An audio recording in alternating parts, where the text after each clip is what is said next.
So for some announcements, you guys will probably notice I have to submit some kind of grade or other to the college. So I'm going to be submitting a bunch of grades to my Southern. It's probably not going to be the most accurate of grades. I just have to submit something. So you guys will probably all mostly have grade. I'll pretty much give you a grade based on all the discussion board posts I'm graded. So it'll be the net result of all that. Of course, if you guys have been doing you guys have all been coming to Zoom. If you come to Zoom, you usually get a 10 out of 10. So you guys will everybody in here will probably all have an A in the course as far as the midterm. So you guys probably don't have anything to worry about. Okay. So just note that I have to submit them something. So I don't know why they care as long as people aren't failing. Right? But I have to submit something to them. So I won't be getting that. So you'll probably be seeing something submitted. Now, well, frankly, you guys just turned your first paper in like a week ago, right? So discussion board, really the only thing we've graded so far. You guys should have gotten a bunch of grades back on those as well. I've been barreling my way through them over the past week. So you guys should have gotten a bunch of your grades back for that. Of course, again, if you come to Zooms, you get your main credit every week. You just have the short credits from early in the weeks that you have to do. And remember, since I haven't given many short early in the week ones lately, I did set up a grammar quiz to do on Blackboard. So do that sometime over the next week. Okay, and that'll count as one of your early week grades. I'm doing that just because I am working through the short papers right now. I'm noticing a bunch of grammar errors. So I figured a little bit of a refresher probably wouldn't hurt. Okay. So any questions about any class business, anything of that nature?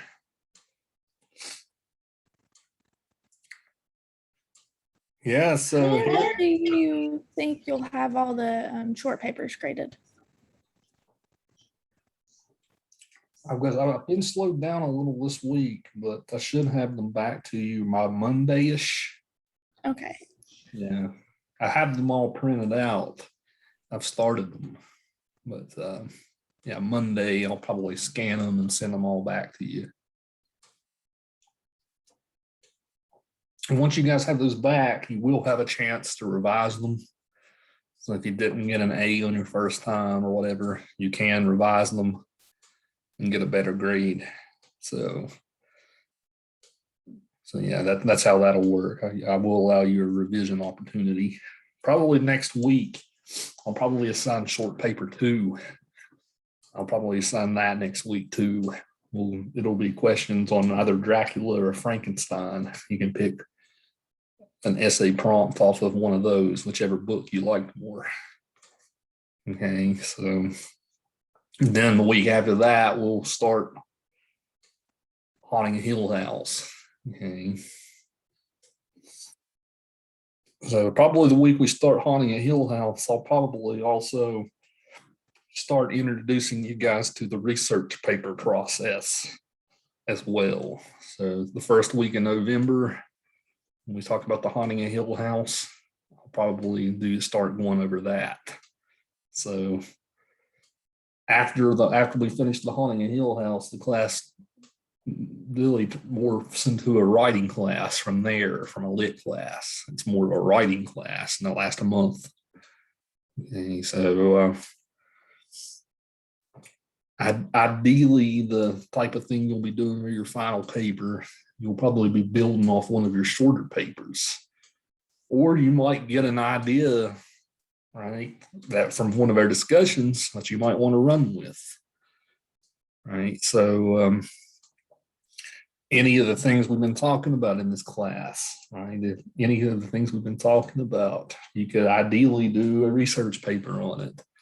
So like you can do something on Dracula or Frankenstein or the yellow wallpaper, right? Or Poe or Hawthorne or Lovecraft. You know, so whichever author you gravitated to most in this class, I would say that's probably who you should do your research topic on. Right. So you'll be thinking about stuff like, you know, what were some of the discussions we talked about? Like today, like we're going to talk about a lot about like sexuality and Dracula, right? Well, you could even kind of start there on a research topic, right? Or you might do something about like Christian symbols in Dracula, right? That would be a good research topic. Nature versus nurture in Frankenstein, right? Wasn't the monster sympathetic or not, right? That's a research topic you can do. So there's plenty of stuff to do. You know, before, like I said, 2 weeks from now, when we talk about the Haunting of Hill House, I'll start going over it extensively. But in the meantime, especially if you guys have gravitated to a certain book or text, and maybe like there's a certain thing we talked about in that text that interested you, I would say that's probably a good starting point that you can start to think about for what you might want to do. Okay, so we've had some very rich and fruitful discussions in this Zoom class. So, you know, and I trust many of you will probably find something good to do. Of all the authors we've read so far, which ones have you guys gravitated to the most? I know which ones? I remember you like the Southern Gothic week, Colton. That seemed to be your big week that you enjoyed. Yeah, I liked drawing a blank on the name. O'Connor. Connor, right? Yeah, Connor. And then I was mixing up with Mary, but I liked Connor, and then I really like Dracula a lot, man. Like I was really hesitant going into it. I was like, I ain't gonna like this book as much as I like Frankenstein, but I think it blows Frankenstein out of the water. Dracula is probably my favorite thing we've read so far. Yeah, I agree. It's an incredible book. I've probably read it 10 or 15 times, but every time it seems like I get something new out of it. Yeah. It's one of the first books in a long time that I've read and actually started to like certain characters and kind of get attached to them a little bit. So. About some of the rest of y'all, any text you gravitated to, or you can think of even a topic idea that might. I like Gilman. Did you say that, Irene? Gilman? That was Tiffany. Tiffany? Yeah, so there's lots of stuff. There's lots of stuff. I'm more like in the Call of Cthulhu and Dracula. Like that's where I'm stuck on both of those. So Lovecraft or Dracula. Mm. Yeah, you guys could even do like a research paper idea about like even like a film adaptation of one of these things we've done as well. Like I would allow that as a potential topic idea. So, but any type of theme we've been covering, right? So like racism and Lovecraft, right, or sexuality and Dracula, right? That's usually kind of like a good starting off place for coming up with a research topic idea.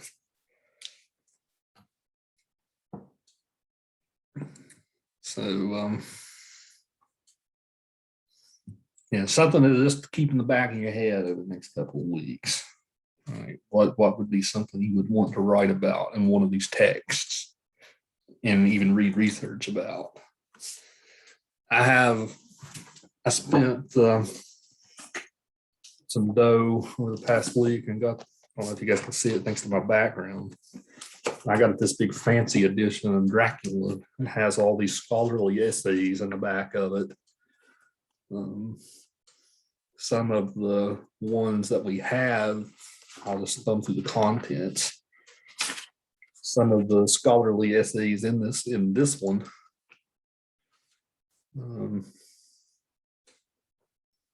There's one if you're interested in like Freud and Lacan and stuff like that. It's called Dracula, the Unseen Face in the Mirror. There's an article called Christianity, Darwin, and Dracula. So you guys probably know Charles Darwin's ideas of natural selection and evolution and things like that were starting up around this time when this book was written. The Occidental tourist Dracula and the anxiety of reverse colonization. We started talking about that a little last week, right? The theme of colonization, English colonization, and Dracula. Technologies of monstrosity, Bram Stoker's Dracula, suddenly sexual women in Bram Stoker's Dracula. From man as minstrel monster, Dracula and his uncanny brides. A wild desire took me, the homoerotic history of Dracula. So like a lot of the stuff we talked about in class last week, and we'll talk about today, like there's scholars are writing stuff about it. Colonization, right? Sexuality, technology, science. Right? A lot of the stuff we've been talking about with Dracula, and even the stuff in the other books, there's research on it. So I will of course show you databases and where to find stuff and all that when the time comes closer. So yeah, that's the thought to keep in the back of your head.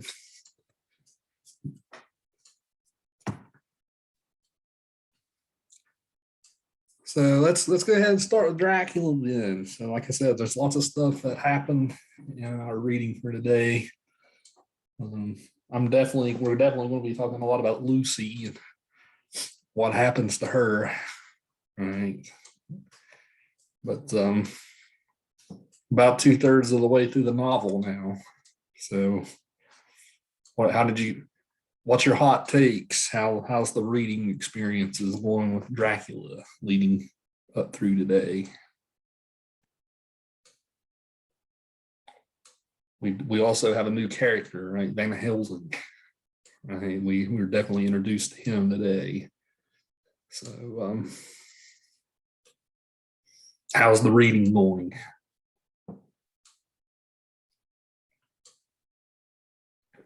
I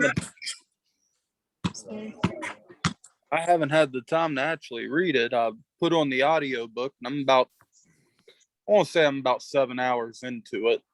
A lot happens. I've only been listening to it now for 3 or 4 days.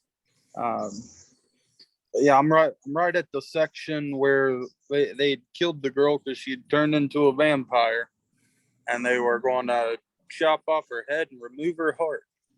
Right. So you're roughly right there where we are, Jacob, on the audiobook. So. That's exactly where I'm at too. So I'm like probably maybe another entry right below that, or right after that.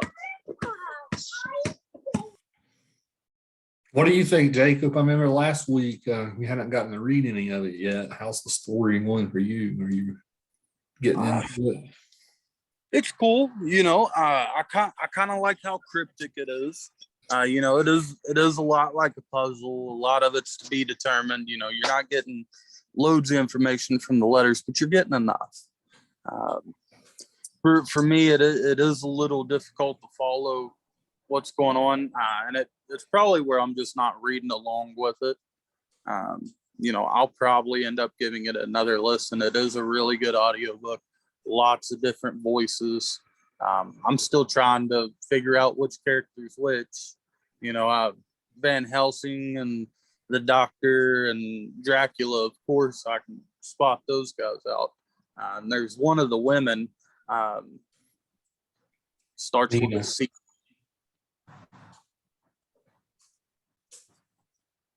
I'm not too sure. Main events, of course, old dude went to the castle, got dungeon, whatever. That was cool. And then after that, you go on a little bit further, and Dracula writes and says he's not well. You need to send somebody out here. Well, and then the girl goes out there. And it just turns into a big fiasco. And now the Van Helsing, they haven't. When I think of Van Helsing, I think badass guy Wolverine. But he's not that yet. Right now he's just a doctor and a scholar. Yeah, the doctor's building him up, saying he's this great guy and he always tells the truth, and I know him to be the kind of guy to do everything for a reason. But we haven't really seen the brutality of it yet, I don't think.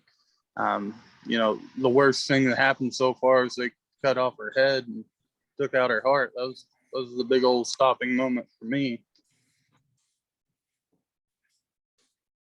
Right. To this point, it's just been superstition of the town folks and rumors and garlic. There hasn't been a whole lot of violence except, the passionate blood sucking of so and so and espionage. It's cool. Yeah, we'll definitely talk a lot today about the violence that's done to Lucy's body, right? As far as like the cutting off her head and removing her heart. We'll definitely dive deep into that today. Oh, can we talk about the guy that was collecting all the bugs? Renfield. That was probably one of my favorite. He was building up to it, and it wasn't something I had saw coming. The guy was just collecting flies, but it came out to be a huge thing. It really, I feel like, started digging underneath the nails of what it means to be a vampire and what life is. I thought that Renfield couldn't get more interesting, and he did. I was like blown away by how interesting he got. So get ready for that, Jacob. He's really, really cool. I think he's him and Dr. Seward are probably my two favorite characters in the novel.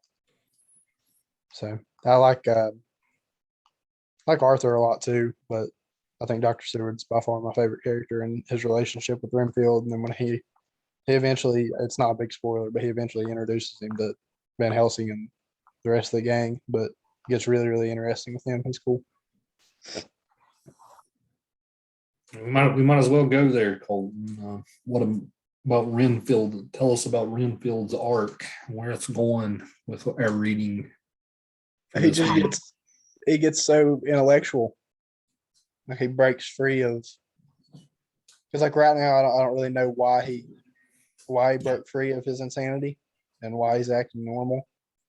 I mean, I guess you can't really say normal because right before Mina had met him, he ate a whole box of bugs. He's still kind of batshit crazy. But other than that, he's speaking normal. He's talking to all of them like he kind of knows who he is or knows who they are. Like he mentions to Arthur that he served with his dad, right? And talks to Van Helsing like he knows of all of his studies. They tell him Quincy's from Texas, and he tells him, about how great America should unfold. So he's acting really, really normal and begging to get out of there. I don't really know quite why, considering he's calling Dracula master and calling him his lord, and then all of a sudden he's wanting to dip. I don't know where the change of weather came from, but it's there. So I think that's what's got me really interested in him. The book. I think it's going to end up being like a play, like, because he realizes they're on to Dracula. And I think it's just going to be a play on that, really. Yeah, they even mentioned that, if he can use swarms of rats and try and use the wolves of the earth to do his dirty deeds, then they don't put it above him to, you know, coerce a human being into it. So I agree with you there. It's just, I don't know. I think it's so odd that he didn't, if he was really wanting to use him at all, that he didn't have him start acting more sane before they even caught on to Dracula, you know, because he was obviously in touch and in tune with him before all of that. So why didn't he just go ahead and be like, hey, just act normal, they'll let you out and you come hang out with me. So it's kind of weird that he's waiting until they're right on, like, you know, ready to bust up in his house and Well, do it. you know, I kind of get the hints that the population in Transylvania is the food sources are getting kind of scarce. They kind of learned how to keep him away.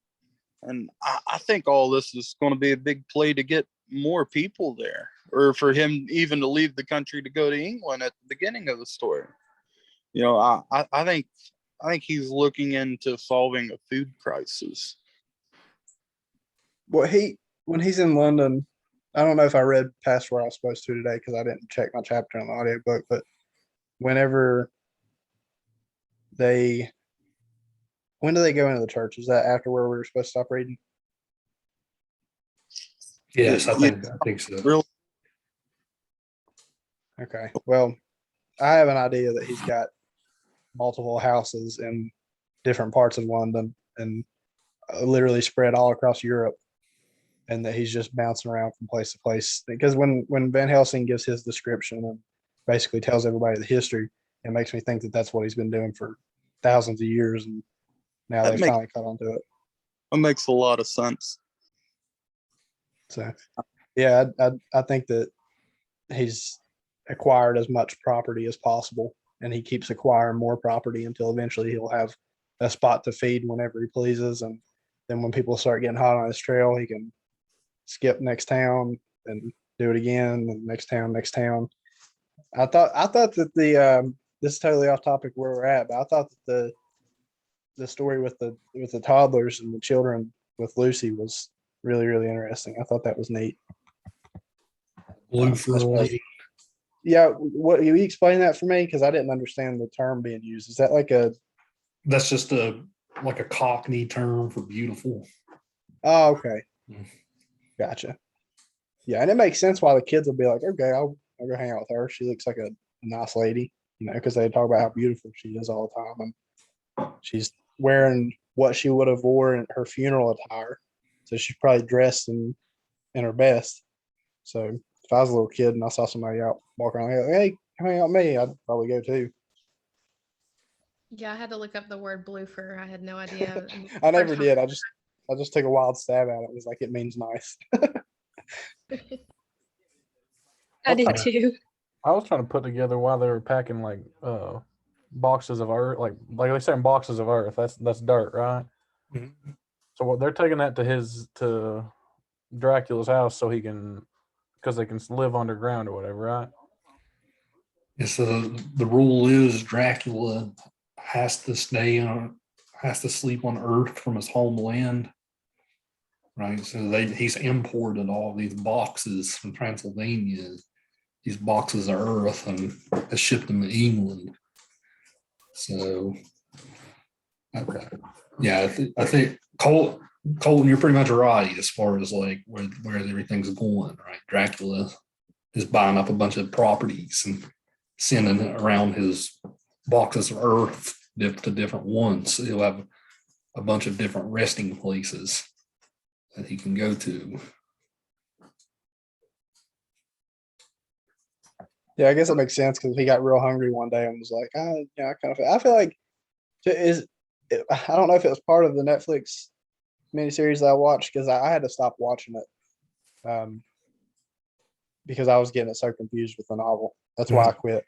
And I don't know if it's part of that, but whenever he drank people's blood in the show, he caught their information too.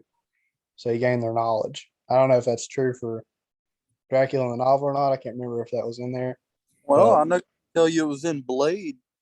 Was it? Well, what was that? 3? even if even if it isn't mentioned in the novel, I'm sure he gets sick and tired of hanging out at the same place and eating the same feeding off the same type of people. So if he got too far from home one night, it would make more sense to go on over to the next town closest to him before the rooster crows than to try to travel all the way back to Transylvania. So I'm sure he's gonna keep his big luxurious castle. I don't think I'd part ways with that because at the beginning of the story I was under the impression that he was like moving to London for good, but now I'm under the impression that he's got property scattered and that he's already probably got hundreds of properties across Europe and Asia. Yeah, he certainly got the wealth to do so. Right. So as far as London goes, I mean, that's a much more dense population center too. So like he could get away with doing that there and without being detected or for a long time.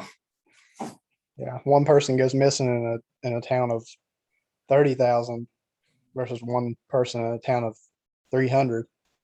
It's kind of brushed under the rug. I mean, you know how it is in New York City. I mean, more people, more crime. So more crime, more variables. So I guess that they, especially in those times, you look at it as like, okay, well, we don't really know what happened, but he's dead. We're gonna weigh it as homicide and try to investigate it, but it's not like now. It's not as easy to catch on.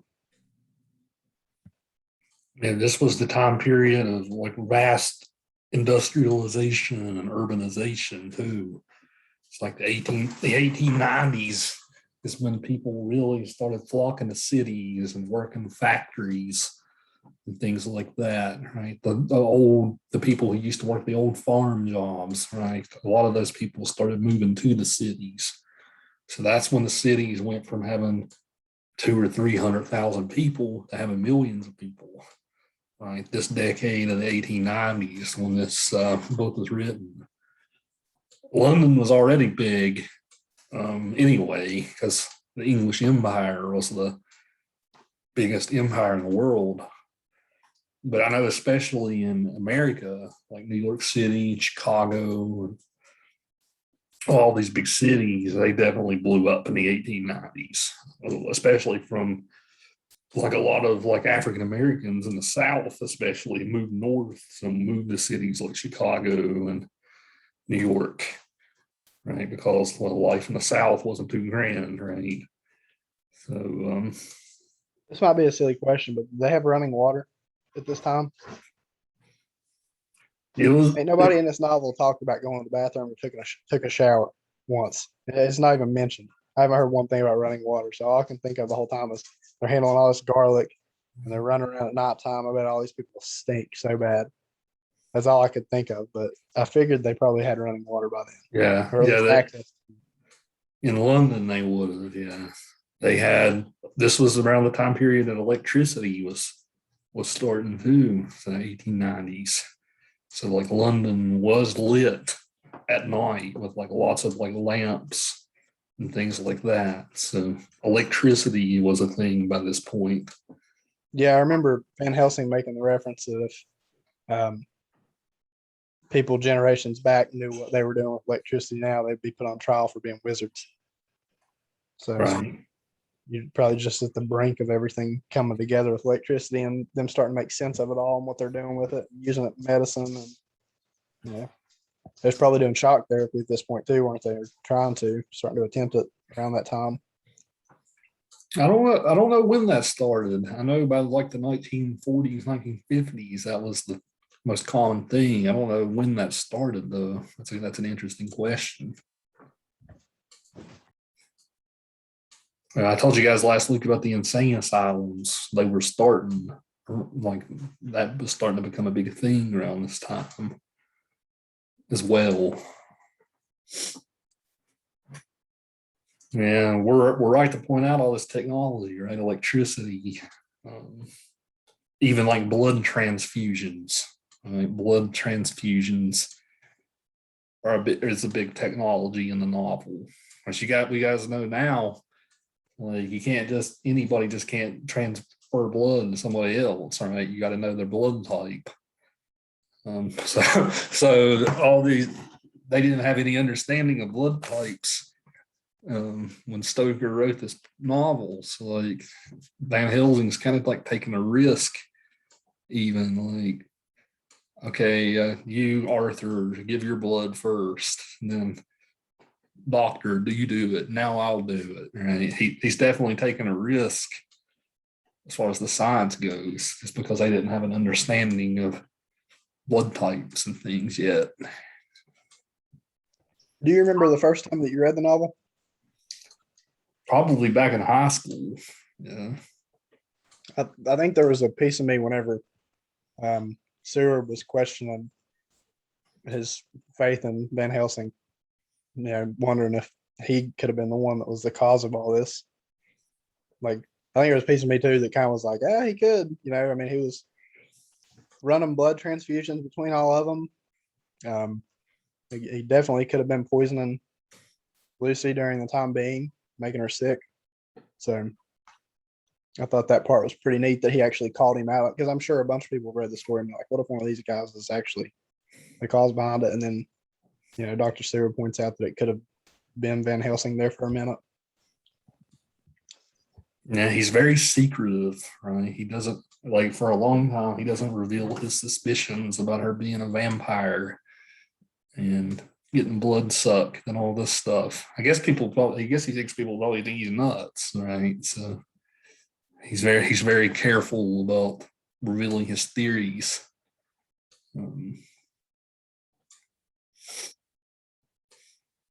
But yeah, I mean, as far as like progress in science, right, you can probably guess that would have been seen as like wizardry by a lot of people, right? All these new innovations that were happening in the 1890s. I mean, suddenly for the first time, you could see, after dark, right? He didn't have candles and things. That's the only source of light. So that changed the world, right? The fact that people could now thrive during the night, right, with overhead lights. I mean, it was a heck of a time to be alive as far as world history goes.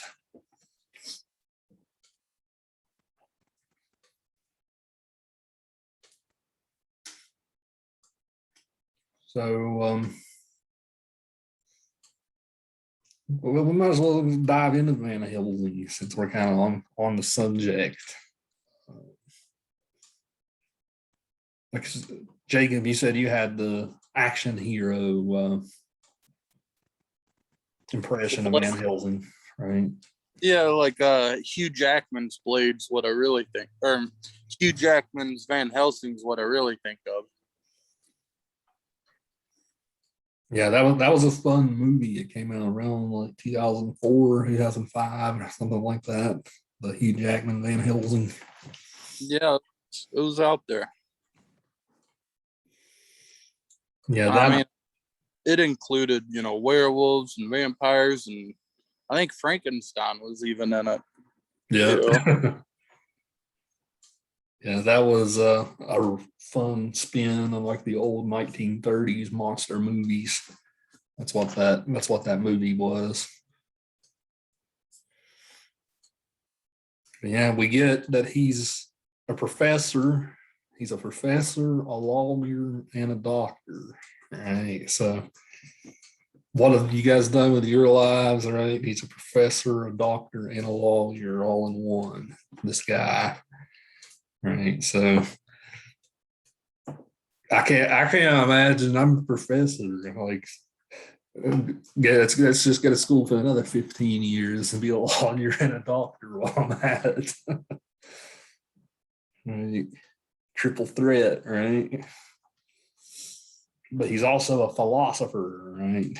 That's the thing here. Right? He's not just a scientist who's stuck in scientific fact. He's also a philosopher and can kind of break out of the limited thinking that science can give you, right? So Dr. Seward is probably our biggest example of just a scientist here, right? Because he's more he's not really very religious or anything like that.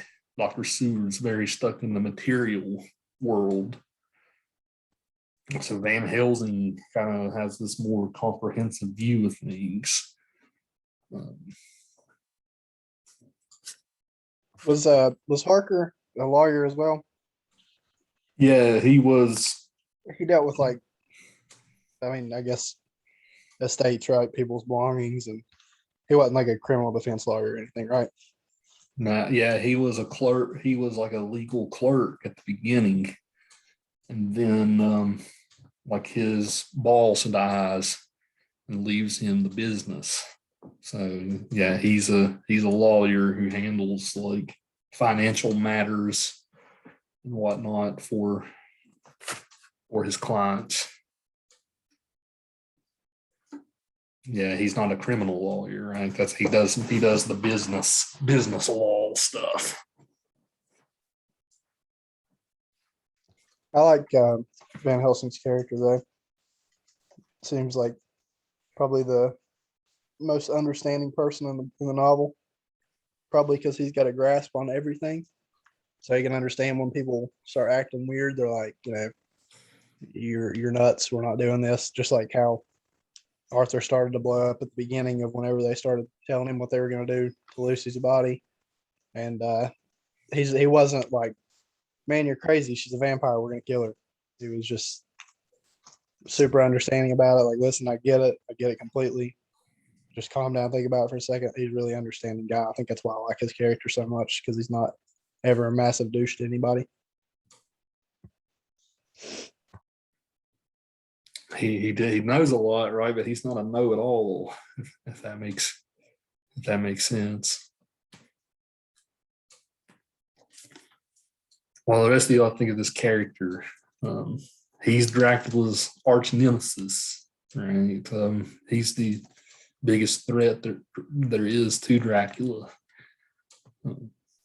Just this old man who knows about a lot of stuff.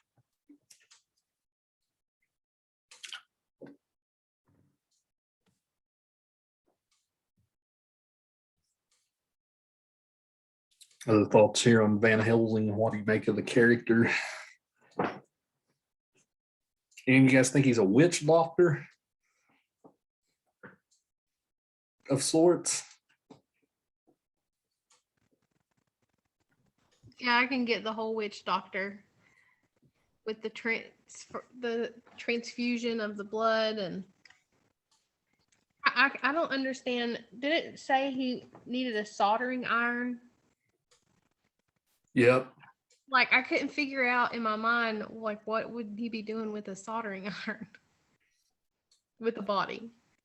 Like, I got everything else, but that one was confusing to me. Right. Yeah. That's kind of confusing to me too, Tiffany. Why did he need that for? Yeah, like you can probably imagine the blood transfusion stuff. Like that kind of blew everybody's mind at the time, right? We're like, what do we do with this, right?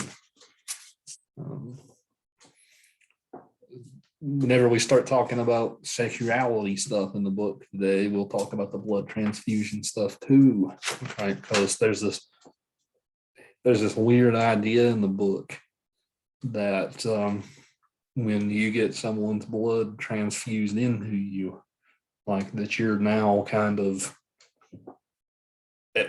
united with that person, if that makes sense. Did you guys pick up on this? Did you guys pick up on this idea today? Yeah, I was actually going to ask you about that because I thought that was a pretty interesting part of the story. That's kind of what I thought it meant, but I wanted to make sure. Right. Yeah, you're exactly right, Kathy. That's where they're going with that, right? Arthur says that having his blood transfused into Lucy meant that they actually were married in the eyes of God, right? Because I guess his blood is now part of hers. So it's almost like, I think the blood transfusion and like the exchanging of like bodily sexual fluids. I think it's kind of almost a metaphor for each. Because he says that Arthur, because Dr. Seward gets weird about it, right? He says Arthur's like, we're now husband and wife because of that. Dr. Seward's like, oh shit, I gave her blood too. Right? What's this mean? Right, then Van Helsing's like, me too. Right. So then Quincy's like, me four. Right. So, Was that a piece of what he was cracking up about in the when they left the? I guess it was at the funeral after he was cracking up over everything. He's Yep. laughing. yeah, he says he's he says that he's a bigamist, right? Because Van Helsing's still married, right? He gave part of his blood to Lucy. So Yeah. he's now a bigamist. That was a neat part of the story, how he just kind of broke character from his seriousness and his knowledge and went off laughing hysterically. The guy that does the voice acting for Dr. Seward did a really good job at acting kind of upset with him in the novel. It was one of those things that kind of put you right there in the spot with him where you're kind of like awkward, like, why is this dude laughing? So, Right. Very macabre humor at very inopportune moments. Right? usually smarter people are like that. Yeah. Don't understand the social situation that they're in.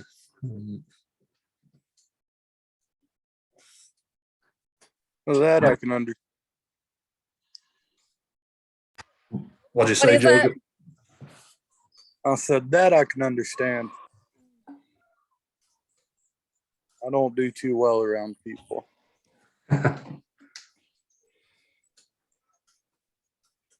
Somebody else want to say something just now?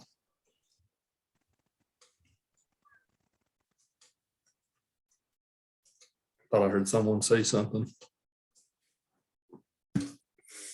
What do you guys think of this idea of the blood transfusion, right? Like, of course, now we give blood in the blood banks and things like this, right? So, but for Victorians, right, they associated it as this very like intimate act. This kind of goes back to Lucy.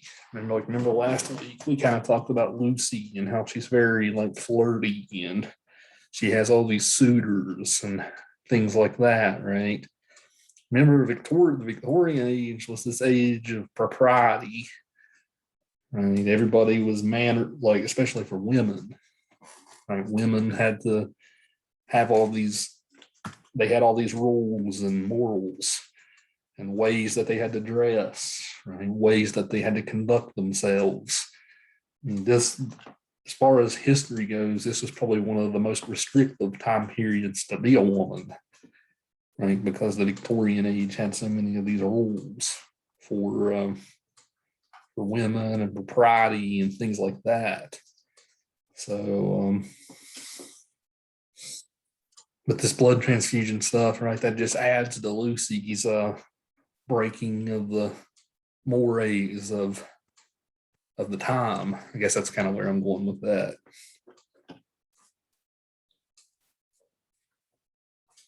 She's very, it adds to her looseness, so to speak, like the fact that she gets all these blood transfusions and she's married 4 times essentially. Yeah, I still can't get over the fact of how weirdly comfortable Arthur is. Arthur is with being friends with all of them, even though they all wanted to, get with it. Like I don't know that I could. I mean, like I'm sure every group of guy friends has been like, oh, Colton's wife's hot, or like, they talk about it, when the other one's not around, like, oh, she's so hot, he's so lucky, so he's lucky dude. But these guys are like openly, yeah, I loved her too, man. Yeah. I wanted to get with her. So like it it's so weird the comfortability that they all have around each other and all knowing that. I guess he's fine with it because he's like, yeah, I'm the one that got her, so no big deal. And I guess he trusts him enough to. I mean, he trusted him enough to take care of her while she was sick. Trusted Dr. Seward enough to. So Yeah, that's a good point, Colton. Like I know around this time, like they were even developing stuff like anesthesia. Right, this was the time period even anesthesia was invented, and a lot of like male doctors were even afraid to give a woman anesthesia because they were afraid that they couldn't control their urges around an unconscious woman. Right, so what you just said there kind of reminded me of that, right? That's another case of Victorian propriety. You couldn't even give anesthesia and knock a woman out, even to like do a surgery on her, because they didn't think they would be able to control their needs and urges and things like that. That sounds kind of crazy, but that's Victorians for you, right?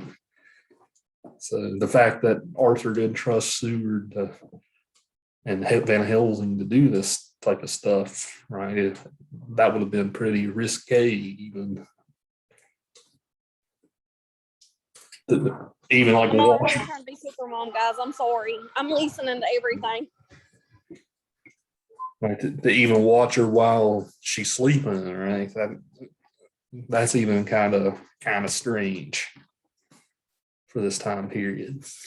I think it speaks a lot to the character of the characters in the book, because they're all built up as pretty noble men. There's not one in the story that somebody's been like, oh, this guy's a coward, or this guy's afraid to help us out, or everybody in the story so far has been a pretty good help and a decent human being. And I think maybe that was kind of what Sugar was trying to get at, was he trusts him enough to do this after he confessed his love and said he wanted to marry her. Then shows how good of a guy Dr. Seward is. And if Quincy Morris will give his blood up and still hang around even though he's got no reason to really even hang out there, then shows how good a guy he is. So I think that it's kind of speaking to the nobility of the characters in the story a little bit, as well as the fact that she was destined to be with all of them in a sense. Right.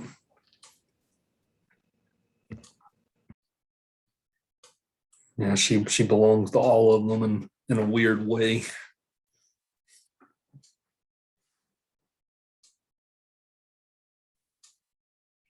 But yeah, I mean, Arthur even writes to Dr. Seward, right? It's like, come help her out, right? She something's wrong.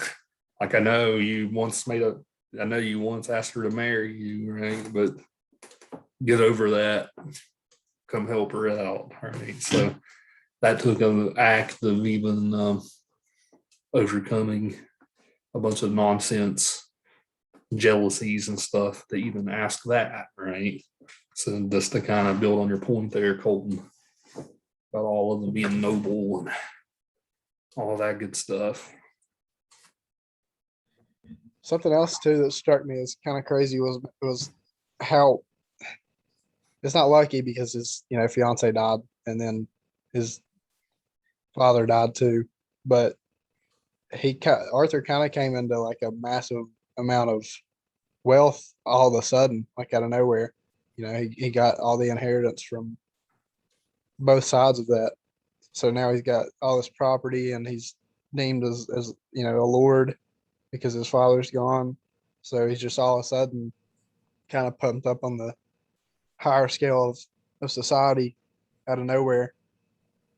So I thought that was kind of crazy, just to be left everything. And they hadn't even consummated their marriage yet, right? So Right. Still got everything. He's having to suffer through the grief of losing both his fiance and his dad, like within the same time period, right? That's a lot for anybody to handle. And then having to go cut out off her head and her heart, right? 2 days later. So Yeah, I'd be a wonder if he doesn't end up in Dr. Seward's hospital after all this is said and done. I mean, Jesus, like, talk about having to deal with some trauma. He must have pretty thick skin.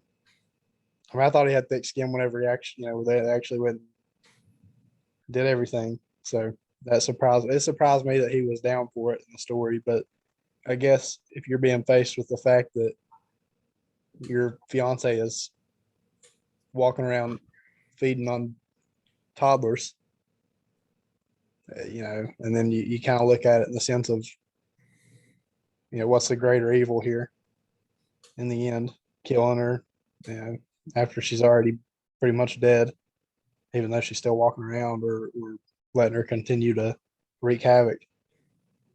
But it'd be a hard choice to make there. I don't think I'd be tough enough to do it at all.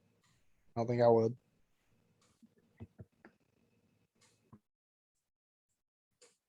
I kept seeing a pattern when I got to that point. Everything that Dr. Van Helsing and Dr. I'm getting them confused. Hold on. Yeah. Everything that they would try to do, somebody would go behind and undo it, like with the crucifix to the mouth and the garlic and everything. It was like a theme in that part of the story that I found interesting. It was just non-existent, but then it was like, I don't know, it's kind of important at the same time.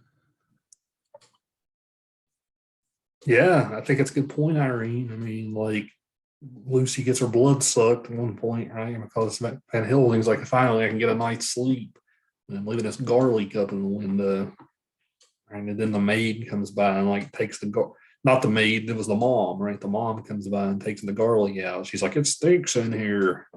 She needs some fresh air, right? It's one of those double-edged sword, because like he couldn't just be honest and open with everybody. Because if he would have, like you said, everybody would have thought he was nuts. But at the same time, it's tough to leave him in the dark because stuff like that happens. So he's kind of like in between a rock and a hard place with trying to get the job done. And the only person that would listen to him was Dr. Seward, because he was the only one that really knew his character and how much he actually knew.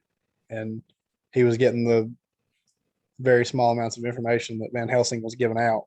Nobody else was really getting that. Yeah, then we have the very aggressive moment where Dracula breaks the wolf out of the zoo just to break into the house, just so he can finally get Lucy for the last time, right? You have all the windows barred and all this stuff, so Dracula's just like, screw it, I'm just going to break a wolf out of the zoo, and the wolf will bust in the house. You guys were kind of confused at that part of the story, like, why did the wolf get busted out of the zoo, right? That was Dracula kind of had enough, right? He needs to bust in. It's interesting he fixates on Lucy so much, right? The bat's always flickering at the window every night, right? It's a shame he didn't put two and two together earlier, right? It's flipping at her window every night. Do you think that he intended on her to become one of his brides? Mm-hmm. Yeah, we'll get later in the novel. You don't become a vampire just by biting somebody, right? You actually have to turn them. Yeah. Dracula has to feed her his blood, right? That's how you turn somebody else into a vampire. So I don't know if we went over this because it got a little crazy inside the gym there for a minute, but have anybody talked about like why Van Helsing was giving her blood transfusions? Wouldn't that just help along the change, or was that to try to stop the change? Well, I think you're right to point out there, Irene. That's an interesting point. Blood transfusion and being a vampire, right? It's almost kind of the same. That would be like kind of feeding it, like that would help with the change, and that's what kind of went off in my mind. Like, if she's going to turn into it, which she's already been bitten, we know she's been fed. And then he's coming in and giving her transfusions because, you know, he's seeing the change. And wouldn't that just feed it? Like, they were using her almost like an experiment almost. And then when she did survive the change, she's like, oh, well, we need to hurry up and do this right now. And it's, you know, it's already too late. Her teeth already changed, you know, everything already started happening. And then he's wanting to do it. But then again, somebody went in and undone everything he just did. And he couldn't do it. And now he's praying that the wrath of her just doesn't get unleashed. And I don't know. It's kind of like, well, if you just left her and just protected her instead of giving her the blood, wouldn't that have just stopped it anyway?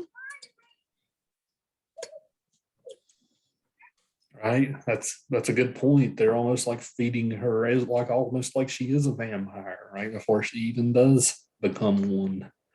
I think at that point they thought that she was like she was real sick from bleeding out the puncture wounds though. Like I think that's why they were injecting her with or giving her blood transfusions because they thought that she was bleeding out from the bite, and even though they didn't know it was a bite.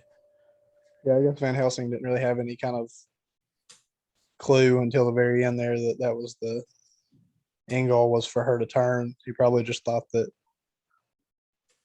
she was being fed on, that he was using her as a source of food instead of actually changing her over.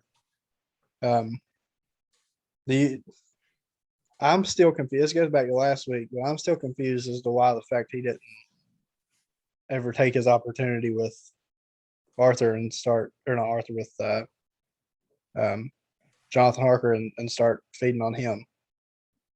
Like, why did he wait so long and keep it? Because I know he was trying to gain information about London and, you know, finish all the business dealings up and all that. But I just wonder why he didn't start sooner than if he actually intended to feed on him at all. I don't really know.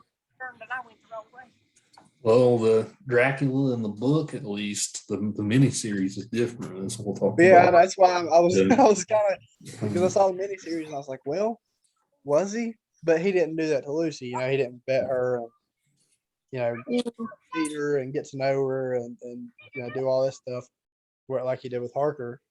And that was what was so weird to me, was that he got to know him almost like he was kind of dating him before he actually went through with it. But Lucy, he just, but maybe it's because he had a greater fear that, my conclusion on it is if he did intend for Harker to become a bride, if he did want him to serve him like that, then it was the only reason he was making sure that he could do it was he's probably trying to gain his trust, because, you know, I guess it's just, you know, back then that time when you're writing male versus female, you got a male vampire and a female vampire, which one do you think can be stronger?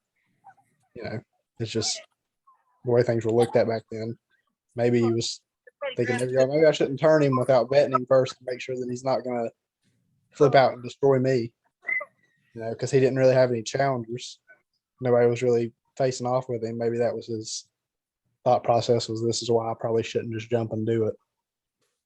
This is what if he wakes up and then rips everybody into his head off and he's stronger than me. Yeah, I was going to say the Dracula in the book only seems to have the female victims. Right? You know, he doesn't ever have a male victim in the book. Probably again here for Victorian period, that's probably having a male victim would probably be a little too taboo for them. Right. Yes, but actually just taught the vampire movie Lost Boys in my class yesterday. That was an 80s vampire film. I don't know if you guys have ever seen it, but like the 80s and vampire films were an interesting time period because of AIDS and HIV. Right? You can imagine like all this blood, sucking blood and bodily fluids and all that stuff, how that went over in the 80s, right? When they were worried about, especially when there's like a lot of like anti-gay sentiments, right, about HIV and AIDS and stuff. Right, but for the 1890s, right, you definitely didn't see male vampire biting a male victim, right? Because that would have probably been a little too much.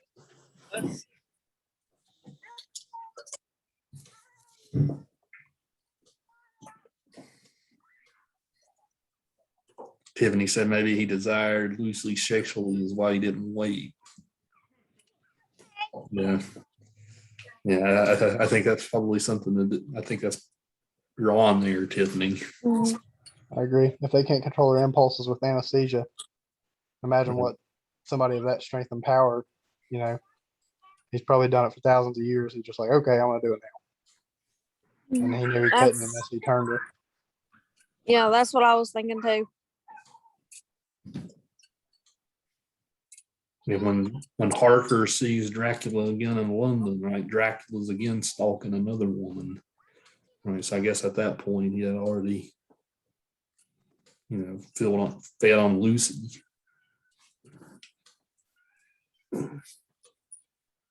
It's interesting that he kind of leaves Lucy to her own devices, though, right? She's just kind of waking up into the undead world, right, all to herself in her crypt, right? So if she is his bride or whatever, she's left alone, right after her turn, which is interesting. So what's Dracula's motive there? Right? He seems to kind of leave her to her own devices in her infancy in the undead. I think it's got something to do with a natural mating process.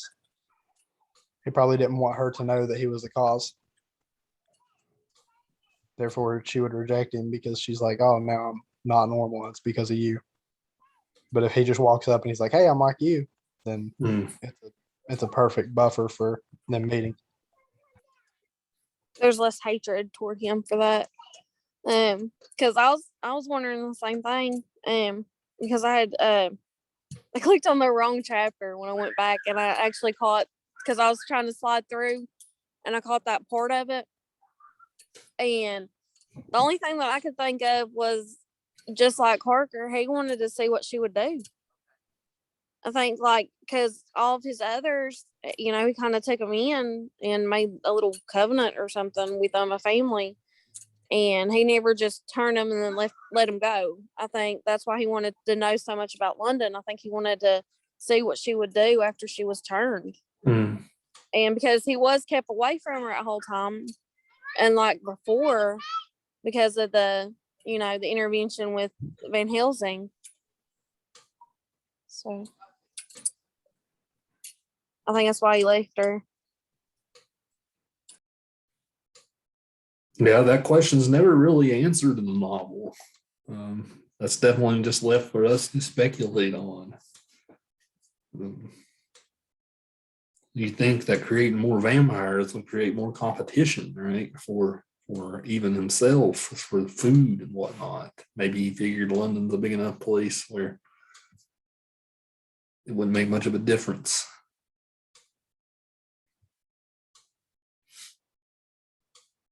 I guess he could have felt alone too, in a sense. And that was why he was, maybe bouncing from place to place. He's like, okay, it'd be nice if I had somebody here to hang out with, or if I had somebody here to hang out with. Maybe that's where he was going with it. Was when I have one, I'm gonna have a bride here, and then whenever I go to, China, I'm gonna have a bride there. Then we go to Ireland, I'm gonna have a bride here, and that could have been, because where was what city were they in whenever Mina and Jonathan saw him again stalking that girl? That Where were was they at? that was London, yeah. That was London too. Maybe it comes in threes, man. Maybe he's looking to do a triple again. Maybe he's trying to get 3 chicks just like he had in Pennsylvania.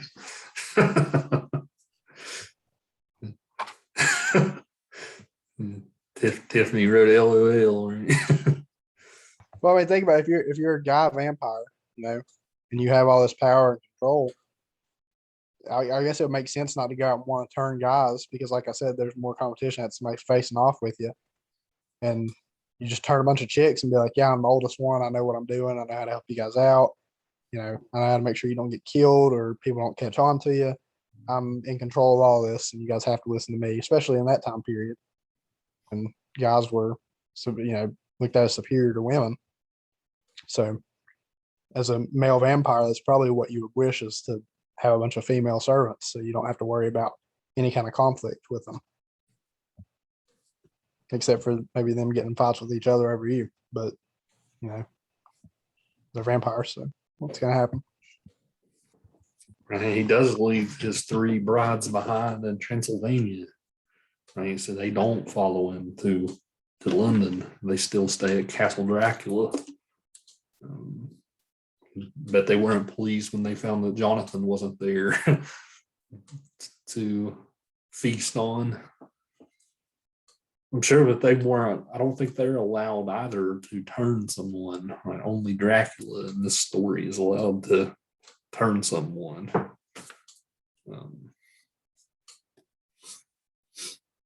Do you mean allowed as in possessing the ability, or he like forbids them to do it? Forbids them to do it. Okay, yeah. Well, it makes sense to, and even like the miniseries right there in the beginning for anybody that watch it. Spoiler alert. So if you don't want to hear, cover your ears. But he has that one chick in the box, and he's like, "Oh, she was weak," like just tosses her out like she's trash.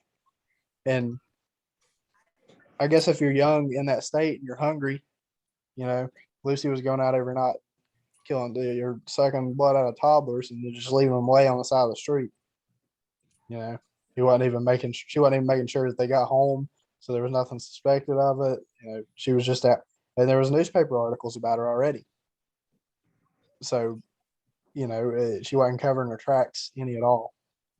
And I guess that's kind of a power that he holds over the sisters, is that, I know how to do this. You guys don't. Let me handle it. I'll bring you food. I'll make sure that you eat. Because if you're a vampire, you're blood hungry. That was their source of food. That's their source of food. I mean, it's the same thing as like if you're locked up in a giant castle here, you're probably gonna do whatever the person that is lodging you wants you to do, just to be able to eat and to survive and stay alive.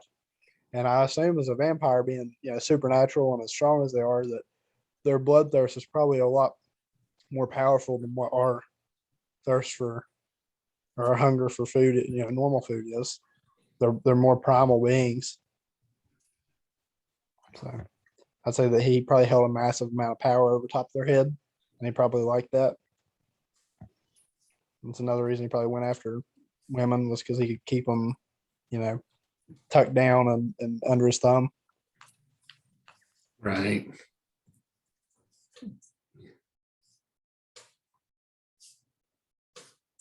Very satanic sort of marriage rite, even, right? To keep them under his thumb, as you say, Colton. Yeah, I think you're right, especially for the Victorian period, right? Why would that be?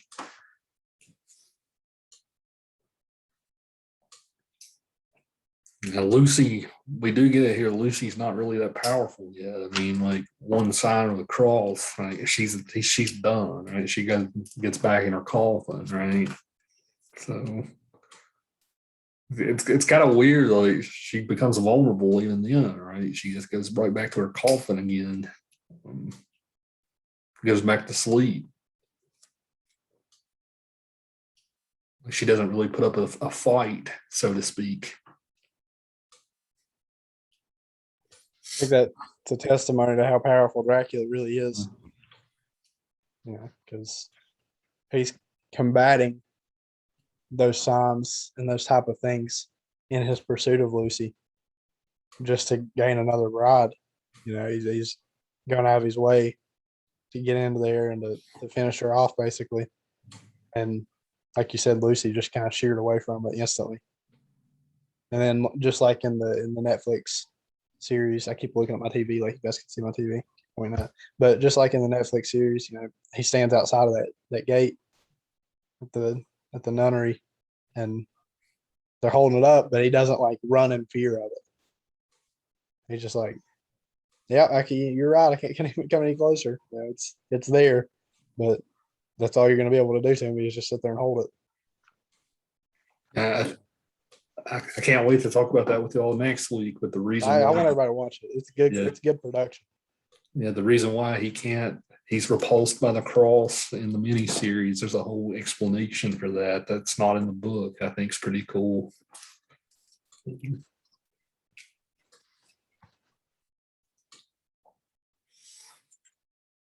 Yeah, we should let's dive into the text a little bit. We've been talking around it. Let's dive in now.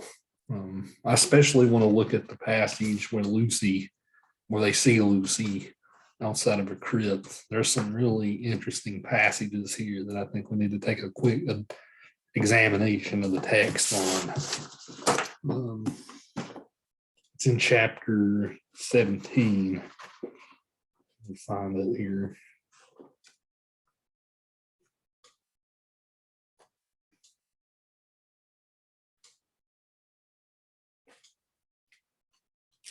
We'll go back to Jacob's point earlier about the violence done to the corpse.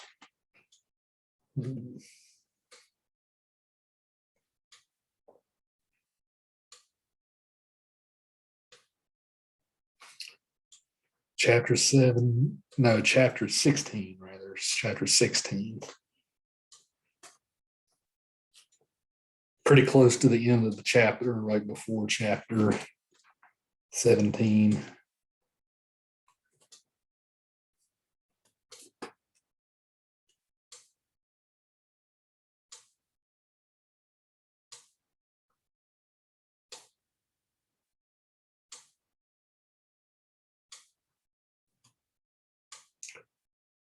Let's see.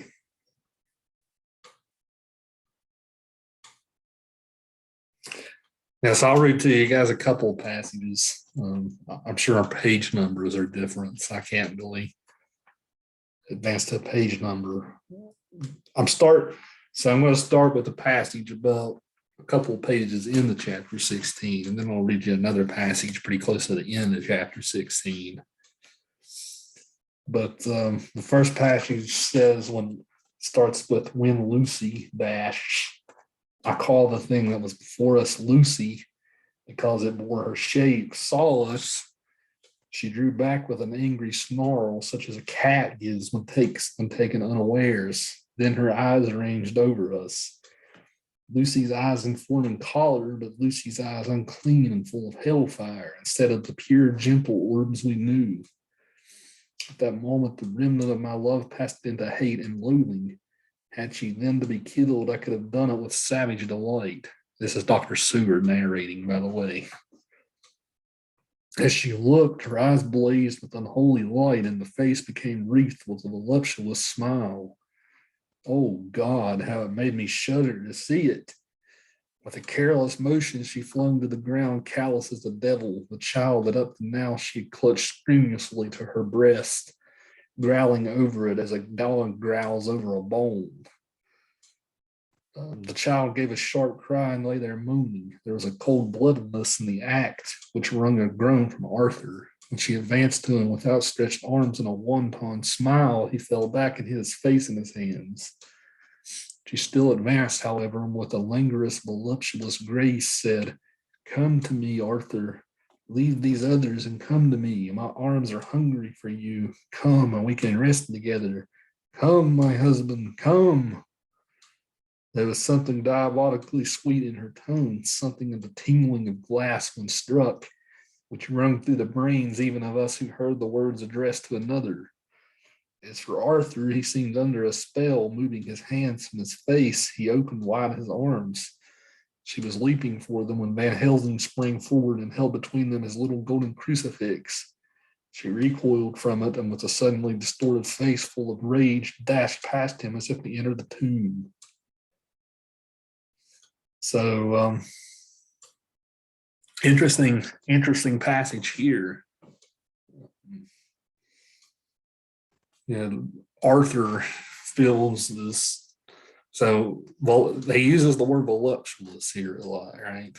Voluptuous is this kind of like, I mean, it's pretty much like a very Victorian word for like she's horny, right? She's ready to go, right? So it's interesting here that she's described this way, and that gives Dr. Seward such a it gives him such a loathing of her, right? That he feels like he could like drive a stake through her heart right there, right? So something about her nature changes, right? She goes from being this pure, innocent girl here, right, to being something very carnal, right, and unholy. So I guess where I'm going with this is, right, you can kind of see, in a way, this book is very prescriptive, right, with morals and stuff, right? If you are a woman who gets around a lot, right, you can kind of see what the book's doing here, right? It paints her as being very, I mean, she's a vampire, sure, right? It associates that with vampirism. You guys get where I'm going here? It's not the fact that she's a vampire that repulses Seward, right? It's the fact that she's acted this way. I mean, there's something unnatural about it.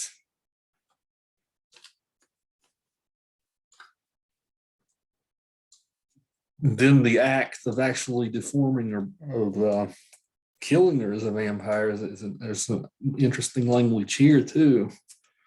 Pretty close to the end of the chapter, he says, the thing in the cauldron writhed, and a hideous blood-curdling screech came from the open red lips. The body shook and quivered and twisted in wild contortions. The sharp white teeth champed together till the lips were cut, and the mouth was smeared with a crimson foam. Arthur never faltered. He looked like the figure of Thor as his untrembling arm rose and fell, driving deeper and deeper the mercy-bearing stake, whilst the blood from the pierced heart welled and spurted up around it. His face was set, and high duty seemed to shine through it. The sight of it gave us courage, so that our voices seemed to ring through the little vault. Then the writhing and quivering of the body became less, and the teeth ceased to champ, and the face to quiver. Finally, it lay still. The terrible task was over. Then it says, there in the coffin lay no longer the foul thing that we had so dreaded and grown to hate. The work of her destruction was yielded as a privilege to the one best entitled to it. Lucy, as we had seen her in life, with her face of unequaled sweetness and purity. True that they were there, as we had seen them in life, the traces of care and pain and waste. These were all dear to us, for they marked her truth to what we knew.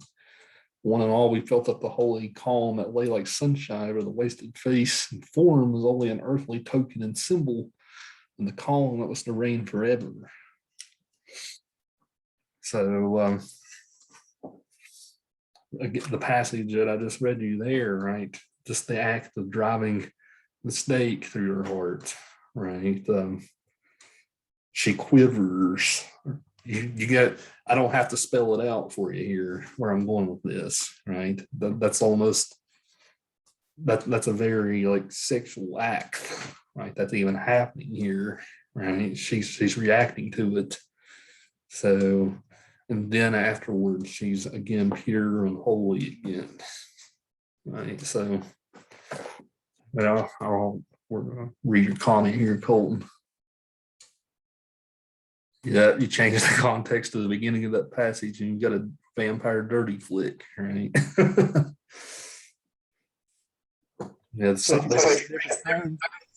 like if you had somebody read that in the tone of a 50 Shades of Grey style novel or something like that, and it would, you know, it'd sound pretty steamy. Like, I understand what you're getting at with the the descriptiveness there. Yeah, if you change the context, change a couple of nouns around. And most of the time when this is played up in films, right, she lets off like sexual noises and stuff, right, when they're driving the stake through her heart, right? Because that's pretty much like driving, right? I mean, it's pretty much like the stake is a very phallic symbol here, right? So Well, I mean, if you you relate, what was it? Didn't we talk about death and orgasm being related? Right. So, if you take into context that she's a vampire, so she was supposed to die, but she did not die. So she's got this massive release that she needs fulfilled that has not been fulfilled, and she can't die. So it's kind of hand in hand there. They're giving her that release. And if you compare the two, if you look at it and say, oh, it's like this, then it makes a lot of sense. Right. She finally had her release there, right? The fact that she's quivering and writhing around, right? I think that's exactly what he's describing there.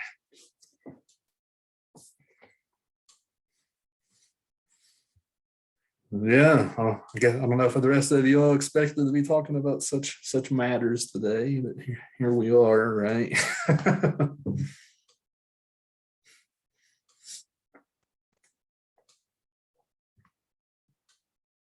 But yeah, you summed it up exactly there, Colton. Right? The sex and death, and how everything is like why that association exists, like why even in like horror films, it's like Jason or Michael Myers chase after the voluptuous.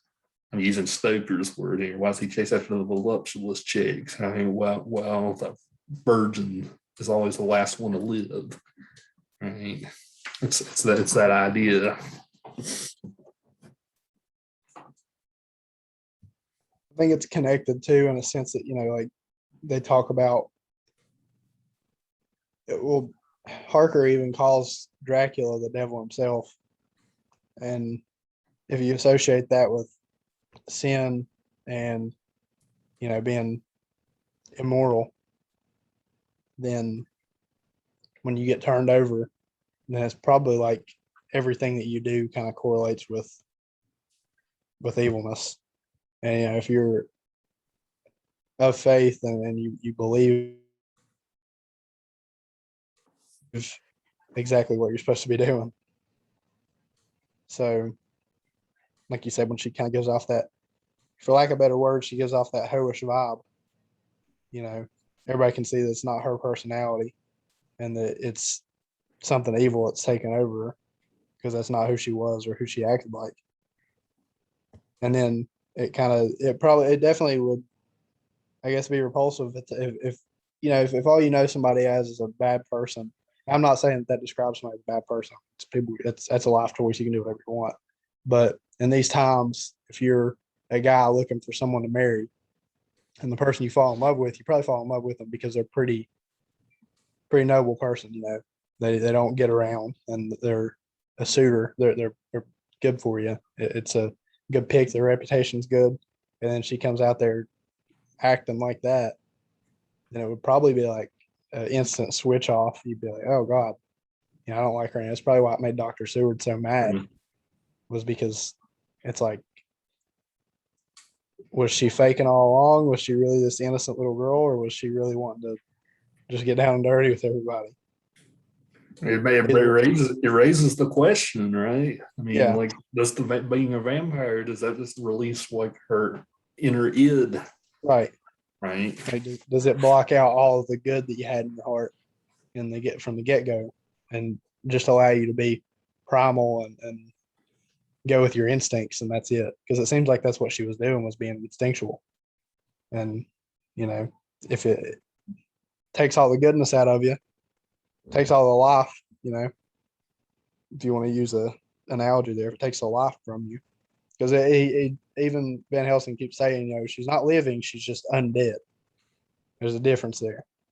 So if you don't have any life, any of the good in you left, then you're probably going to come off as sleazy, and just like Dracula comes off as this I think he came off as like kind of a douchebag, like a Chad, He comes off as this guy that's got this suave to him, and that's how all the movie adaptations paint him as too, is this rich above everybody else kind of guy. and that's the guys that nobody wants to hang out with or be around. And the girls, even she was kind of acting too in a sense that the girls at the castle acted like too. She was acting really similar to them. It seemed, how they approached Harker in the castle and were talking about him and stuff, and their tone of voice, and it was kind of how Right. the reader, the narrator read it whenever I was listening to it, was that that dark, slow talking, trying to kind of be sexy, but And she breathes on his neck. Remember, Yeah. One of them does. yeah. So I guess being a vampire turns you into a hoe. Like, for lack of better words, that's what it seems like. Because we know Dracula's getting around too.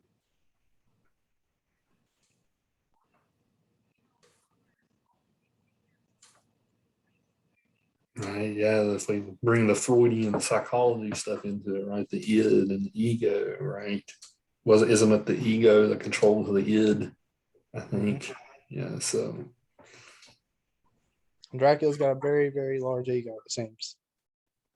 Yeah.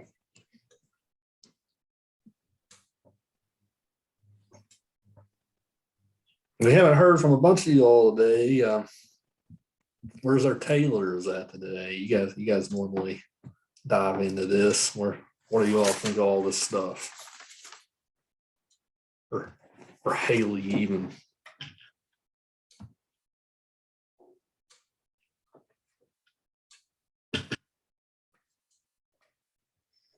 Feeling a little bit rough this evening. But I've been enjoying the book a lot. And the more that I've read, at first I thought it was like really difficult to read, but the more I've gone into it, like the more I've enjoyed it.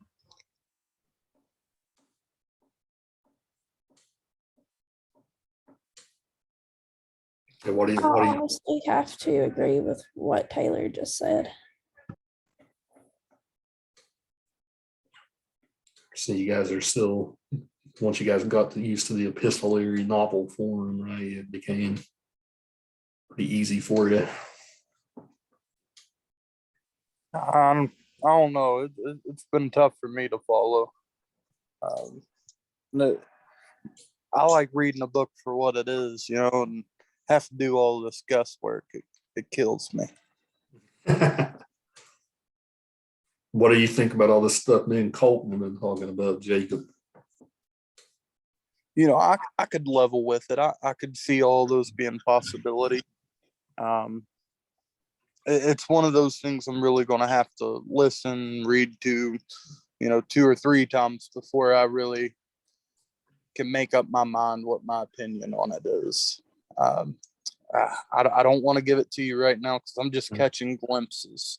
I'm picking out topics that I think are interesting, and then I forget half of them. So it's a lot. There's a whole lot going on, but it's written shorthand. You only get. Did you get to that part of the audiobook where Lucy's right before they kill her and in the undead form when the passage I just read? Did you get to that in your audiobook? No, I don't think so. Like I said, they had just mentioned chopping her head off when I stopped. So you're probably just another chapter away from where I just read. Yeah. Now, I'll be interested to have you tell me how did they read that in the audiobook. I can tell you that a lot of it really reminds me of, like, especially when the girls are talking, Pride and Prejudice. I listened to that, and it really sounded like that, because in Pride and Prejudice it was all about, she has this many suitors and she doesn't want to be a fling, and she's trying to build herself up to her friend, but she's also trying to brag in a more subtle way. And I really enjoyed that. But as far as everything else goes, I just haven't been able to trace out the storyline yet. Like I said, I'm picking up main events, but I just don't have an opinion yet. And Pride and Prejudice was pre-Victorian. I think it was written in the early 1800s. I think is when Pride and Prejudice was written. This is 1890s. So if anything, like the rules for behavior for women and stuff got even more strict than it was even when Pride and Prejudice was written. That's hard to believe. Yeah, more strict.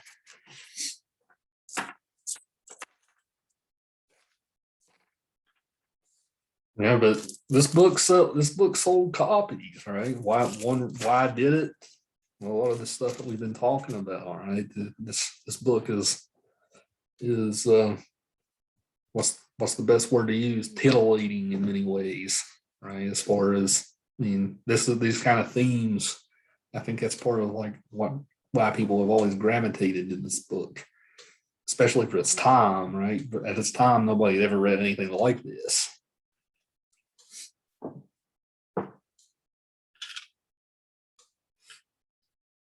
And it's funny that a very strict Irish Catholic guy who's very conservative wrote this book. I still can't get over that, right? But in a way, the book is very conservative too, right? Because as I just mentioned, right, if Lucy's been put back in her place, so to speak, right, as the holy, virtuous woman.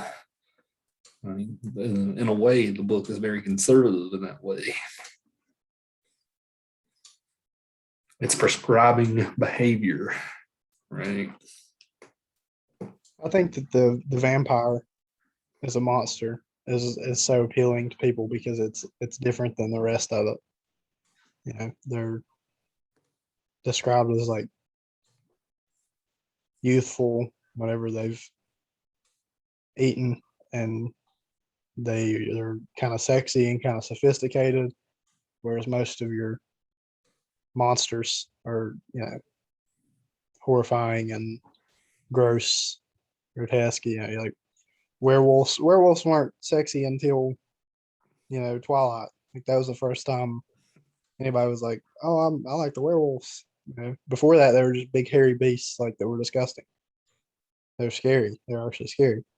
So I think that Twilight's what broke through that barrier there. But there's not been any vampire movies or anything that I've seen where the vampires weren't one of the two, which was either sophisticated or good looking. Well, I don't know, Colton. Maybe there was somebody with a furry fetish, right, before Twilight. Yeah. But I think that's why people probably flocked to that book, was because it was like painting a picture of like this mythical being that was perfect in a sense. You know, she kept looking better and better as the days went on when she was dead. And that typically doesn't happen to something that's supposed to be scary or intimidating. It's usually longer it's dead, the worse it gets. And there's not really a whole lot of monsters out there that have a seductive nature to them like the vampires do. They can draw people in and be charming.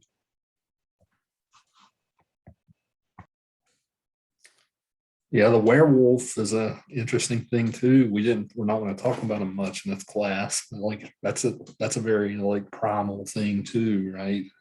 More so for men, right? You don't really see a lot of female werewolves. The release, it's very id and ego and all that, right? When the moon.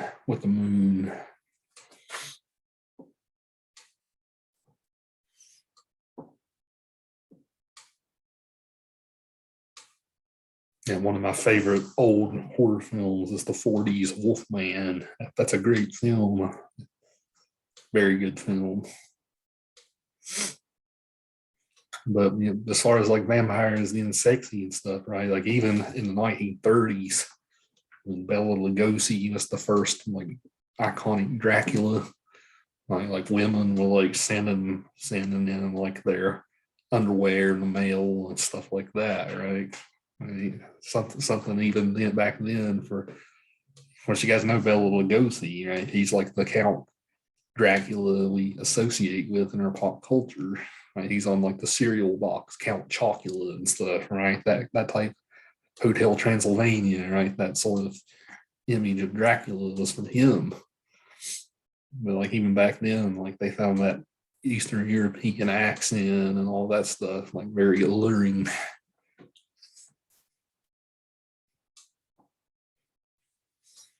Speaking of which, I forgot to bring this point up. You guys, I don't know if you guys noticed this, but when Lucy is getting the blood transfusions, first off, it's Arthur. Arthur's blood revives Lucy. Then it's Dr. Seward's, his blood revives Lucy. Then it's Van Helsing's blood, the old man, his blood revives Lucy. But whose blood doesn't revive Lucy? The American. So I don't think that's accidental. I think that's on purpose. I don't know if you guys noticed that or not, but it's only the American's blood didn't wake her up. Right? And the Brits like to rub our Americans' nose in every chance they get it. Right? I cracked up at the part when he went outside and shot at the bat. I thought that was hilarious. It was like painting a perfect picture of an American.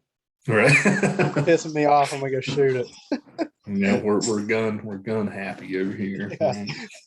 It was funny listening to it on the audiobook too, because they did such a good job at Mina, because Mina was the one writing it and just stops mid sentence. She's like, we were interrupted, and like the tone of voice changes to like frantic and scared. And then she goes into that cowboy voice that he has, and he's like, I just haven't liked bats since that night, and I wanted to shoot it. And I'm like, that's somebody from Texas. Like, it's perfect. They were definitely making fun of us, but it was spot on. Yeah, he actually introduces the idea of vampires before Van Helsing, right? Because he talks about how he saw vampire bats in South America. Yep. So drinking blood from cows, right? Mm-hmm. Or horses. Cows or horses, I can't remember which one it was. But you guys have been all over the place. Yeah, I can kind of see him like this Teddy Roosevelt type character. I mean, that's kind of who he reminds me of. I built a Dreamcast for a movie. If they did an actual adaptation, I built a Dreamcast for a movie in my head. I'll have to write it all out and show you guys next week, because I'm huge into like movies and actors and stuff. So something I think would be fun to do. This would be kind of time consuming, but even instead of a paper at the end, I think it would be cool if like everybody in the class, like if we made our own audio book of Dracula or something, right? I think that would be fun. It'd be cool. Yeah, everybody in the Zoom could be a different character here. Right? I think that would be a pretty fun project. That would be pretty cool. Yeah, we should do that. We should do that. They get to practice on their European accents. Right. Yeah, we would need a Jonathan, we would need a Mina, a Lucy. I think Arthur writes a few things in here, a Van Helsing. I mean, we haven't got enough people to do it. So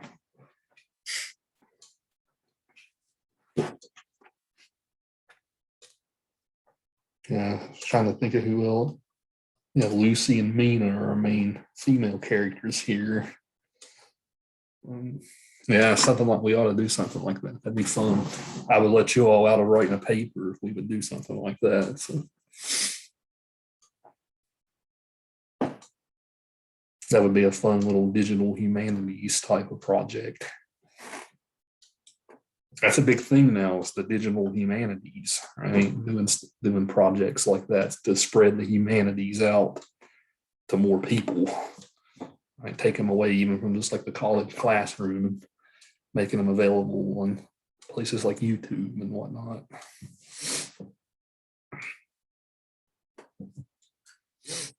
Well, what's our time, guys? I haven't even looked at the clock here. 8:19, so yeah, we're about out of time. So where we go from here with Dracula, right? We haven't even got to one of the juicy parts yet. And as far as like what happens next, we kind of left off on a cliffhanger today. Renfield said something's wrong, right? Something's coming up, something's wrong. So we're kind of like on a little cliffhanger here. Dracula's getting ready to make a move, right? So he's getting ready to strike back. So we're getting ready to get to some big plot developments.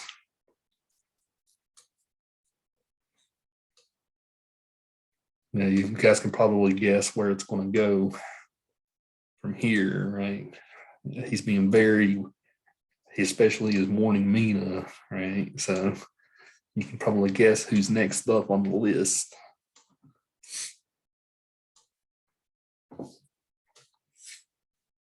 Yeah, some adaptations of this, like the 90s version, does an interesting thing with Mina. Like they make Mina like Dracula's wife from like 300 years ago. So like they even like try to make it like this weird Twilight reincarnation love story. That's what the 90s version does. Actually does it pretty well. That sounds kind of corny, but it actually pulled it off.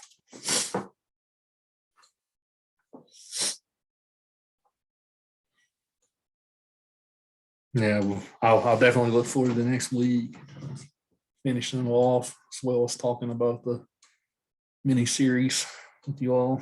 So that'll be a good time for Halloween week. Is the miniseries just called Dracula? Is it Colton? You watched it more recently than me. I think so. I can look it up. Hang on. But it's really good. It's kind of gross, honestly. Like I didn't expect it going into it. Yeah, it's just called Dracula. I didn't expect going into it for it to be as gruesome as it is. And like the little things, like the opening scene, gross. Do you remember that? The opening scene? It grossed me out so bad when they're sitting there talking to him. As soon as they start to unravel the story, the flies. Oh God, it is so nasty. But it's good. It's really good. It's perfect for this time of year. You know. That's why I'm glad we're reading this book right now because it's like perfect. This and Frankenstein right next to Halloween, like perfect timing. And then it got me into all the horror movies on Netflix, so it's good. You need to watch it. Yeah, it's a British production. So if you guys have watched the Sherlock show, it's the same people that do the Sherlock show who made this. So the guy who plays Dracula in the show, I didn't like him in the first episode, but he grew on me the more the show went on. Like, I'll tell you, my problem was when it first introduced him, I didn't know how it was going to go because film adaptations, it's, you never know how it's going to spin it, and I didn't know for sure that he was going to get younger. And when that old bag of bones opened up the door and like started talking to him, I was like, man, I do not want to deal with this old guy for the next 3 episodes because I'm just not going to like it. Like you got to have like a good, if you're playing Dracula, you got to have a good, young, handsome man. After he's eaten. So that's like in my dream cast for Dracula movie, I think I put Bill Skarsgård as not Bill Skarsgård. Yeah, Bill Skarsgård as Dracula because I think he would fit that perfectly. That cocky, I'm smart, I'm young, I'm handsome. So I was glad that he aged down in the show because I was getting ready to get upset with it. But I started to like him whenever he started speaking to Agatha. That was whenever I started to like his character a little bit. yeah, I like the second episode a lot on the boat. That was where I stopped watching about a quarter way through that because I noticed I read some of the novel the next day and was like, what has happened? It was throwing me off really bad. But I think now, with everything that happens in the miniseries, at the point that we've read to now, I don't think that the miniseries would mess with anybody's readings. But it's really good. Speaking of films, I watch Venom every weekend. Anybody hasn't seen that? If you like Venom, if you like Marvel, Venom was awesome. Yeah, unfortunately, I still haven't gotten to go see it yet. I saw James Bond, but I haven't seen Venom yet. My choices were Bond, Halloween, and Venom. Read the reviews on Halloween. I was like, well, it's October. Watch something scary, and Venom's kind of dark compared to other superhero movies.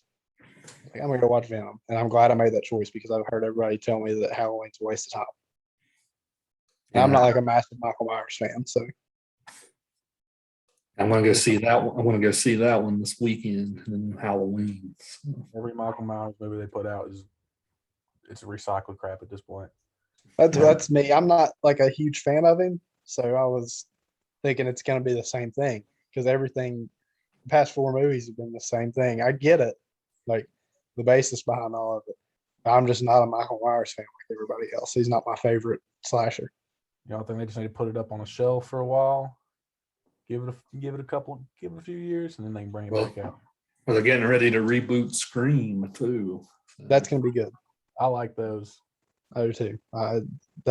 Those were so much more fun to watch, I thought, than the Michael Myers movies. I thought Jason was more fun than the Michael Myers movies, but Scream was probably my favorite of all the.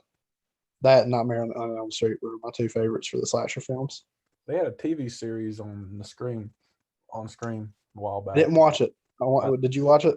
No, I didn't watch it. They got Chucky out now too. They got Chucky series. Yeah. That's awesome. I never did like Chucky though. I kind of thought that was kind of stupid. Chucky's kind of cringy if you're not a child, Yeah, a little bit. but I always like the adult humor in it. You know, like when he Yeah. would just snap and call people like a ton of cuss words. Now, one of my was- favorite humor in like horror movies ever is in like you talking about Scream. I don't remember what one it is, but they're talking about it and like they say in horror movies, one thing you never say is "I'll be right back," and that guy Yeah. walks out and he goes, "I'll be right back."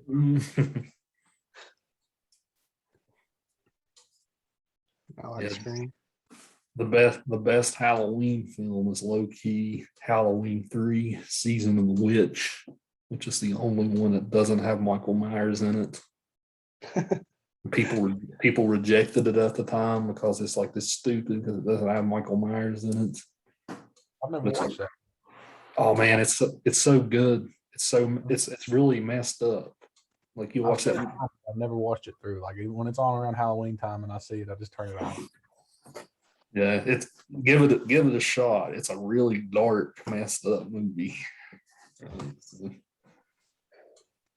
Yeah, but like I said, Venom, you guys gotta watch it because Woody Harrelson did excellent. I wasn't too excited going into it, but it was awesome. Did you wait until like the ending scene, like the very end, once the credits run? I didn't stick around. I didn't think they were gonna have an end credit scene because You'll have to Google it or YouTube it. See, I 'Cause thought I was under the impression that because Sony still had the rights to everything Venom, that they weren't where it was in association with Marvel, what a Marvel film, that they weren't gonna have any credit scene. So I told my wife and my friend, I said, let's get up. I'm not gonna sit here and watch all these credits like an idiot and it not have one. And then it did. So now I'm kind of upset. Yeah, they did. Did you see it afterwards? No, I still haven't seen it. I have to go watch. You need to see it.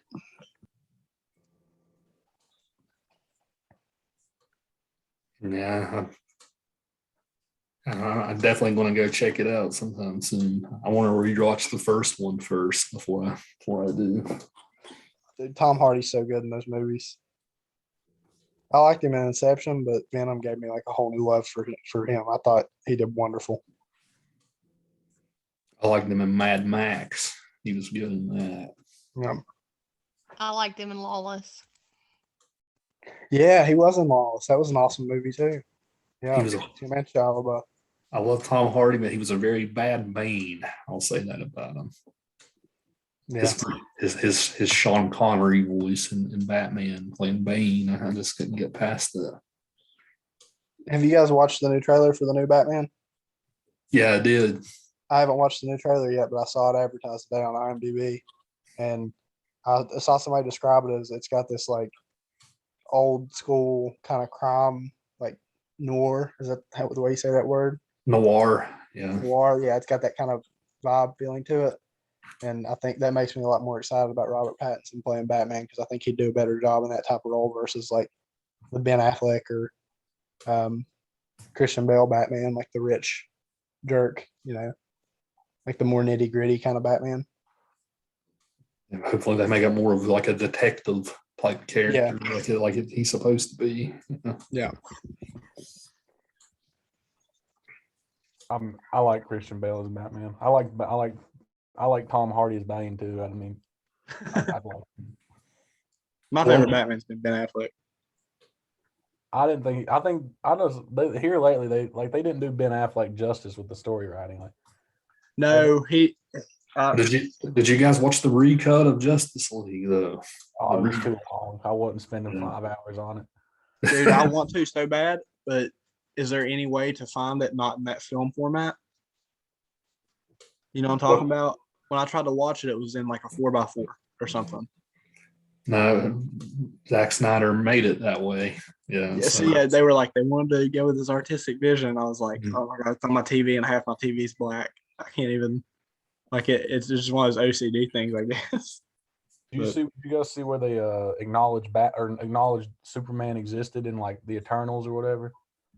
No, I didn't, but that's cool. I want to watch that. The previews that looked amazing. But I think Ben Affleck. I have like a guy crush on Ben Affleck. He's like one of my favorite guy actors. Him, and Ryan Reynolds. Every dude's got a crush on Ryan Reynolds, but Ben Affleck's up there for me too. So that's probably why he is my favorite Batman. I seen a TikTok the other day. It was a guy and it was like he was given a PowerPoint. It said girls I would cheat on my wife with. He clicked like the arrow. It said no one, and then she came up and clicked it behind him, and it was just pictures of Ryan Reynolds. Yep. Everybody loves Ryan Reynolds. I like the Affleck Batman too. I like the fact he kills people. I think that's an interesting part of the character. It's different. It's cool having different Batmans though. Like I can't see anybody else playing Tony Stark as Iron Man, and I kind of relate Iron Man to Batman. Across the DC Marvel threshold there, they're kind of the two that go hand in hand. And I couldn't see anybody else playing Tony Stark other than Robert Downey Jr., but I can see a bunch of different people playing Batman. I think that's what's so cool about Batman is you can have different ones. Batman's just actually work. And Iron Man always will be. You're a DC man, Ethan. Yeah. Me too. I feel like Marvel's more for kids. Like I feel like it's more of a kid thing. I feel like DC's got some it's actually dark. It's got some dark stuff to it. I like DC just because of the old video games. Back when I played Mortal Kombat versus DC versus Mortal Kombat, those games got me into the DC world. I didn't really have any interest in it until that. I don't care what anybody says. Superman is an interesting character. I don't care what anybody says. He is.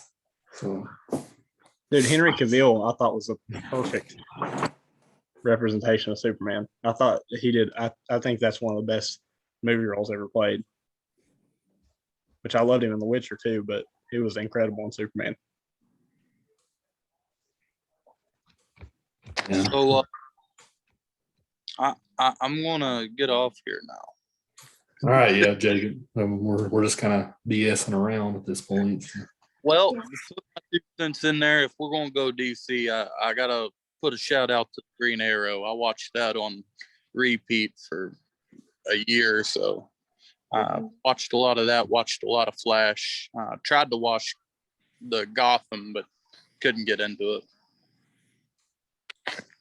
The new show Superman and Lois is really good. It takes place in that universe, so Might check that one out. First, I gotta finish up Dracula and try to get into more discussions. All right.